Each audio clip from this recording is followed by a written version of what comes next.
के भेदों का निरूपण इसमें हम अब कर रहे हैं।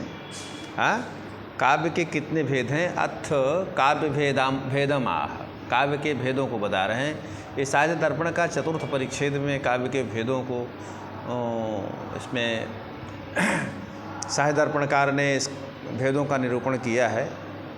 हाँ, तो अब देखिए, तो काव्यम ध्वनि गुणीभूत व्यंग्यम चेति द्विधा मतम।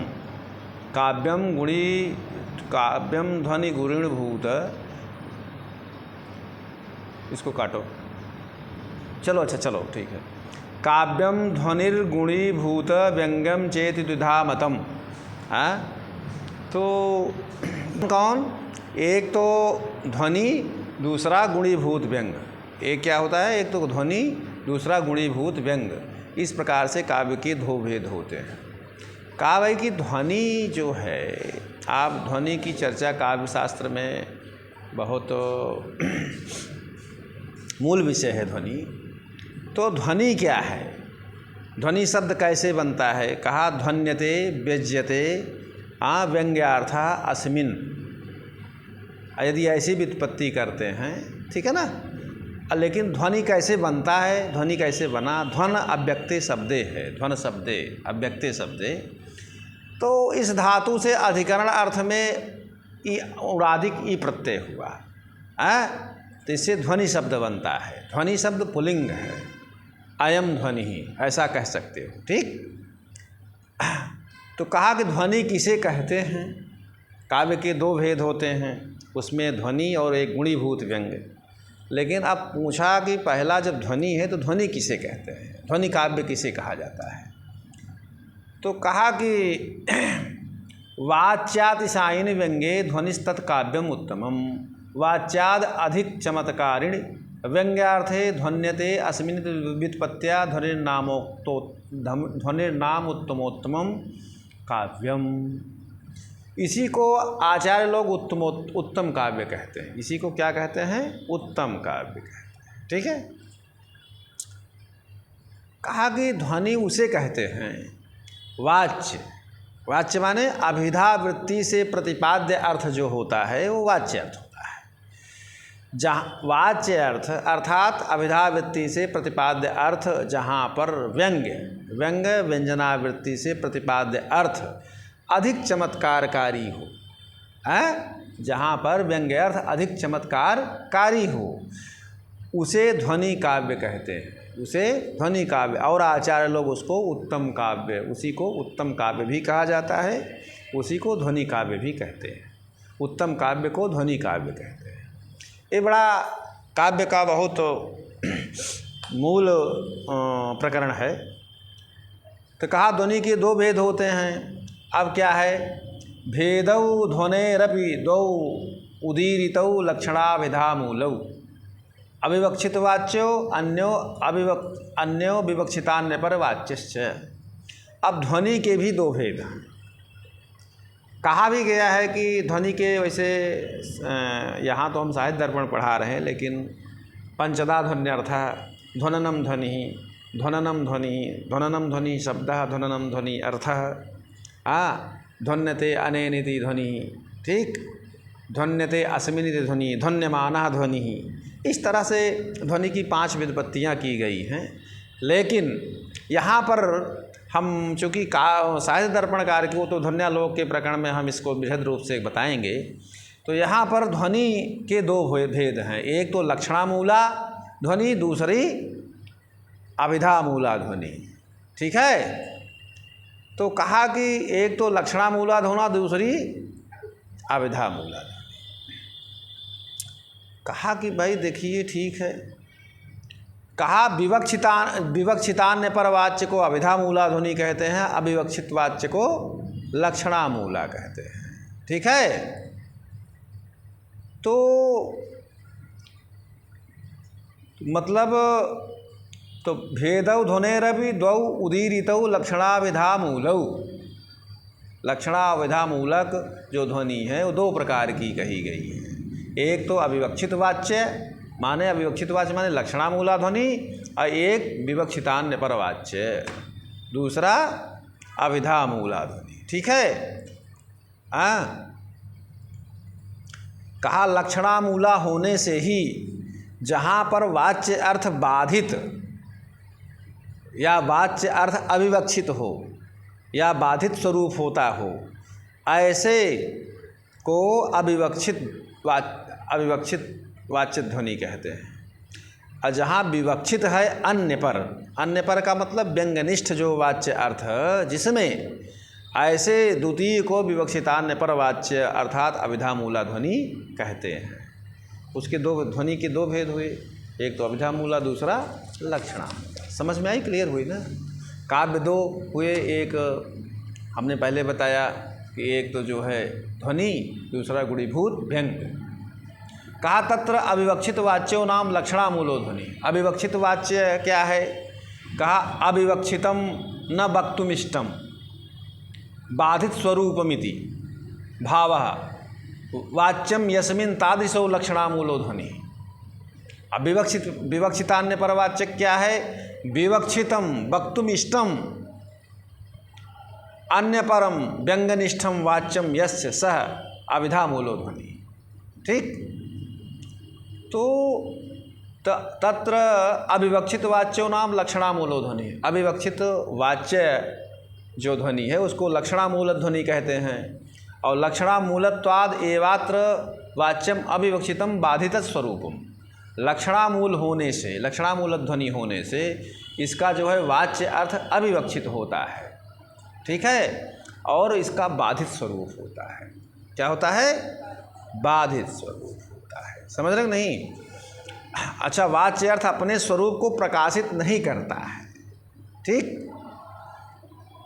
ठीक है, अपने स्वरूप को प्रकाशित करता हुआ, वाच्य अर्थ अपने स्वरूप को प्रकाशित करता हुआ हो और व्यंग्य अर्थ भी प्रकाश करता है, व्यंग्य अर्थ भी अपना प्रकाश करता है। जैसे देखिए विवक्षितान्य पर वाच्यस्तम अभिधा मूला। विवक्षितान्य पर वाच्य जो है अभिधा मूल ध्वनि है। अतएवात्र वाच्यम विवक्षितम, यहाँ का जो वाच्य अर्थ है विवक्षित है। अन्य परम व्यंग्यनिष्ठम, हाँ, अत्र ही वाच्योऽर्थ स्वरूपम प्रकाशयन्नेव। यहाँ पर जो है वाच्य अर्थ अपने स्वरूप को प्रकाशित करता हुआ क्या करता है? व्यंग्यार्थस्य प्रकाशकः, व्यंग्य अर्थ भी प्रकाशक, व्यंग्य अर्थ का भी प्रकाशक होता है। जैसे यथा प्रदीपो घटस्य, जैसे आपने देखा होगा, प्रदीप माने दीपक। जब दीपक जलाया जाता है तो रखे हुए अंधेरे में रखे हुए घड़े को भी प्रकाशित करता है और अपने स्वरूप को भी प्रकाशित करता है।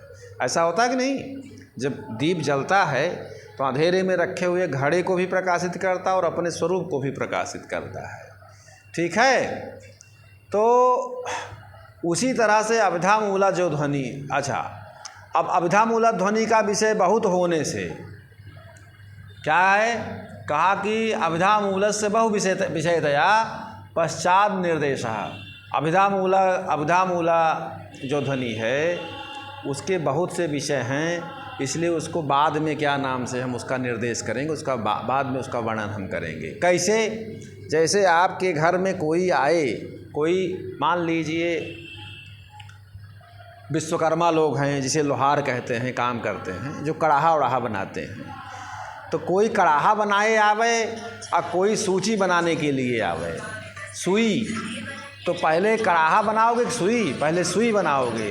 तो सूची कटाहन न्याय न जो है यहाँ पर लक्षणा का विषय थोड़ा है, अभिधा का विषय बहुत है, इसीलिए सूची कटाहन न्याय ने पहले हम यहाँ लक्षणा का वर्णन करेंगे, अभिधा का वर्णन हम बाद में करेंगे। ठीक है, विवक्षित वाच्यस्य भेदावाह। अब कहा अविवक्षित वाच्य के दो भेद होते हैं, अर्थात लक्षणामूल ध्वनि के भी दो भेद होते हैं। लक्षणामूल ध्वनि के भी दो भेद होते हैं। कहा अर्थांतरम संक्रमिते वाच्ये अत्यंतम तिरस्कृते अविवक्षित वाच्योपि ध्वनिर्द्वैविध्यमृक्षति। अविवक्षित वाच्ये भी, अविवक्षित वाच्य ध्वनि के दो भेद होते हैं। कौन कौन? एक अर्थांतर संक्रमित वाच्य और दूसरा अत्यंत तिरस्कृत वाच्य। समझ रहे हो ना? लक्षणामूल ध्वनि के भी दो भेद होते हैं, एक अर्थांतर संक्रमित वाच्य, दूसरा अत्यंत तिरस्कृत वाच्य। तो कहा कि वाच्य के दूसरे अर्थ में संक्रांत होने से, वाच्य अर्थ जब दूसरे अर्थ में संक्रांत हो जाए तो उसको अर्थांतर संक्रमित वाच्य ध्वनि कहते हैं। और वाच्य के अत्यंत तिरस्कृत होने पर वो अत्यंत तिरस्कृत वाच्य ध्वनि है। तो इसलिए जो है, तो जिस स्थल में यहाँ देखिए कि अविवक्षित वाच्यो नाम ध्वनिर अर्थांतर संक्रमित वाच्यो अत्यंत तिरस्कृत वाच्यो चेदि दुविधा। अविवक्षित वाच्य ध्वनि जो है दो प्रकार की होती है, एक अर्थांतर संक्रमितवाद, दूसरा अत्यंत तिरस्कृतवाद। जत्र स्वयं अनुपयुज्यमानो मुख्यो अर्थः स्वविशेष रूपे अर्थांतरे परिणमति तत्र मुख्यार्थस्य स्वविशेष रूपार्थांतर संक्रमितत्वाद अर्थांतर संक्रमित वाच्यत्वम्। तो कह रहा है यहाँ पर कि जिस स्थल में स्वयं प्रकृत अन्वय में बाधित हो करके, जहाँ पर प्रकृति में जिसका अन्वय माने संबंध जब बाधित होता है, बाधित हो करके वाच्य अर्थ दूसरे अर्थ में परिणमत होता है, वहाँ पर मुख्य माने जो वाच्य अर्थ है, अभिधेय अर्थ है, अर्थ दूसरे अर्थ में संक्रांत होने से उसको अर्थांतर संक्रमित वाच्य ध्वनि कहते हैं। ठीक है।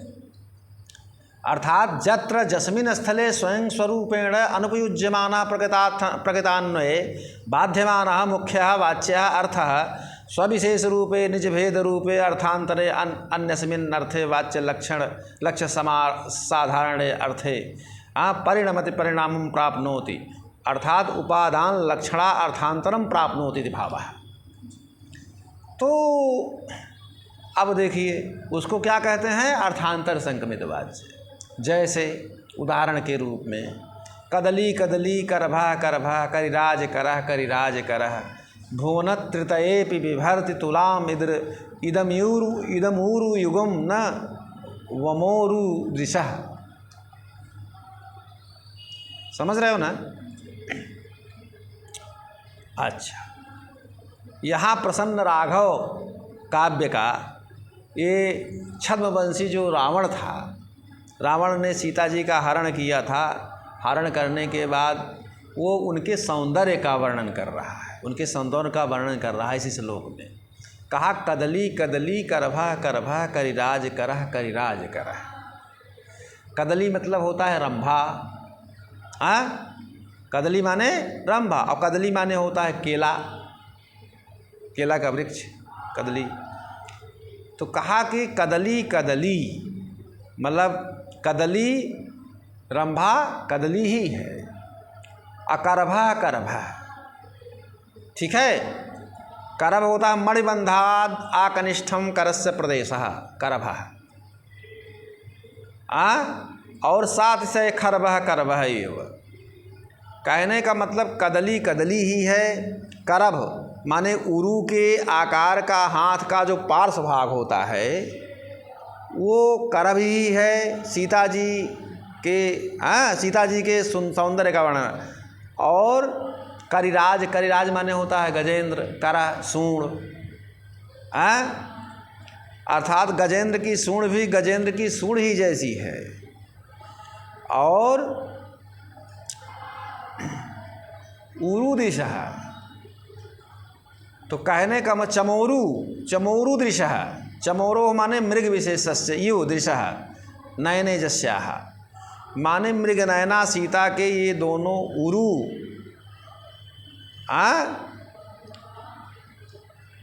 और तीनों लोकों में माने संसार में ये अपने सौंदर्य की सानी नहीं रखते हैं, अर्थात इनके सौंदर्य की तुलना किसी और से नहीं की जा सकती है। यहाँ पर दूसरा जो कदली शब्द है पुनरुक्ति है। पुनरुक्ति के भय से सामान्य जो कदली है वो अपने मुख्य रूप अर्थ में बाधित हो करके शैत्यादि गुण विशिष्ट कदली शब्द जो है शैत्यादि विशिष्ट। देखिए अत्र द्वितीय कैदल्यादि शब्दाः पौनरुक्त्याभिया सामान्य कदलादि रूपे मुख्य अर्थे बाधिता। तो जाड्यादि गुण विशिष्ट कदल्यादि रूपम अर्थम बोधयन्ति। तो जाड्यातिशयस्य व्यंग्यः, तो मतलब तो शैत्यादि विशिष्ट जो अर्थ है वो उपादान लक्षणा से बोधित करता हुआ शैत्यातिशय का बोध कराना, ये लक्षणा का प्रयोजन है। हाँ, यही लक्षणा का बताने का प्रयोजन है। माने कदली आपने केले के खंभे को छुई है, पेड़ को, तो ठंडा होता है ना, अर्थात सीता जी के जो उरु हैं इसी तरह के हैं। शैत्यातिशय की प्रतीति कराना यही लक्षणा का प्रयोजन है। यत्र पुनः स्वार्थम सर्वथा परित्यज्यन् अर्थांतरे परिणमति तथित मुख्यार्थस्य अत्यंत तिरस्कृतत्वात् अत्यंत तिरस्कृत वाच्यत्वम्। इसी तरह दूसरा जो करभ शब्द है, सामान्य करभ मुख्य अर्थ में बाधित है। खरवत्व गुण विशिष्ट जो करभ अर्थ को लक्षणा के द्वारा बोधित करता है, दूसरा खरब शब्द। और खरबत्व अतिशय व्यंग है, खरबत्व अतिशय व्यंग है। इसी प्रकार से दूसरा जो करिराज है, करिराज करा में जो दूसरा करिराज है, गजेंद्र की सूंड माने हाथी की सूंड शब्द की पुनरुक्ति है 2 बार। तो सामान्य करिराज रूप मुख्य अर्थ में बाधित हो करके, अर्थात परुषत्व रूप, परुष मतलब कठोर, कठोर होता है ना हाथी की सूंड, परुषत्व रूप अर्थ को लक्षणा के द्वारा वो बोधित कर रहा है। तो परुषत्व का अतिशय माने अत्यंत कठिन है, परुषत्व का अतिशय व्यंग अर्थ बताना यह लक्षणा का प्रयोजन है, यह लक्षणा का प्रतिपाद्य विषय है। तो ये जो है अर्थांतर संक्रमित वाच्य है। जो मुख्य अर्थ था वो सामान्य अर्थ जो है दूसरे अर्थ में संक्रमित हो गया, ठीक है ना। तो इस अब थोड़ा सा और बता दें हम। कहा अत्यंत तिरस्कृत वाचक ध्वनि क्या है। यत्र पुनः स्वार्थम सर्वथा परित्यजन अर्थांतरे परिणमति यत्र मुख्यार्थस्य अत्यंत तिरस्कृतत्वाद अत्यंत तिरस्कृत वाच्यत्वम। जहाँ शब्द अपने मुख्य अर्थ को सर्वथा छोड़ दे, अपने मुख्य अर्थ को सर्वथा त्याग दे और दूसरे अर्थ में परिणमित हो जाए, दूसरे अर्थ में बदल जाए, वहाँ मुख्य अर्थ के अत्यंत तिरस्कृत होने से अत्यंत तिरस्कृत वाच्य ध्वनि होती है। जैसे उदाहरण, निश्वासांध इवादर्श चंद्रमा न प्रकाशते। हाँ, निश्वास को हवा से अंधे दर्पण के समान चंद्रमा प्रकाशित नहीं करता है, ये इसका अर्थ है। जैसे निश्वास लेकर के दर्पण पे आप छोड़िए तो दर्पण जो है, देखिए दर्पण में कुछ नहीं दिखाई देता, कहते हैं ना शीशा अंधा हो गया है। तो यहाँ अंध शब्द जो है, अंध का मतलब हो नेत्रहीन, जिसको नेत्र ही न हो, दिखाई न देता हो जिसको नेत्र से। तो नेत्रहीन अर्थ अपने पूर्ण रूप में सर्वथा अर्थ को छोड़ करके लक्षणा से अप्रकाशत्व रूप मतलब अप्रकाशत्व रूप जो दूसरा अर्थ है उसका प्रतिपादन करता है। तो अत्यंत अप्रकाशक रूप जो व्यंग है, मतलब यह जो दीपक है, ये शीशा है, ये इसमें प्रकाशक मतलब इसमें कोई दिखाई ही नहीं देता, अप्रकाशत्व रूप अर्थ ये व्यंग है। तो यहाँ पर अत्यंत तिरस्कृत वाच्य जो है अंधत्व अप्रकाशत्व सामान्य विशेष भाव ना होने से अर्थांतर संक्रमित वाच्य ध्वनि यहाँ नहीं है। जहाँ सामान्य विशेष भाव होगा वहीं अर्थांतर संक्रमित वाच्य ध्वनि होगी। यहाँ पर सामान्य विशेष नहीं है, अर्थ अपने मुख्य रूप को सर्वथा छोड़ दिया। अंध जो है नेत्रहीन होता वो अप्रकाशत्व रूप अर्थ में बताना उसका व्यंग है, इसलिए अत्यंत तिरस्कृत वाच्य ध्वनि है। देखिए, अत्र अंध शब्दों मुख्यार्थे बाधिते अप्रकाश रूपम अर्थम बोधयति। अप्रकाश रूप अर्थ का बोध करता है। अप्रकाशित अतिशयश्च व्यंग्यः। अप्रकाशित का अतिशय, अप्रकाशत्व रूप अतिशय ये बताना यह व्यंग का प्रयोजन है। अंधत्व अप्रकाशत्वयोः, अंधा और अप्रकाशत्व में समान विशेष का अभाव है, इसलिए असंक्रमित वाच्य ध्वनि यहाँ पर नहीं हो सकती है। यहाँ अत्यंत तिरस्कृत वाच्य ध्वनि ही है बस। चूँकि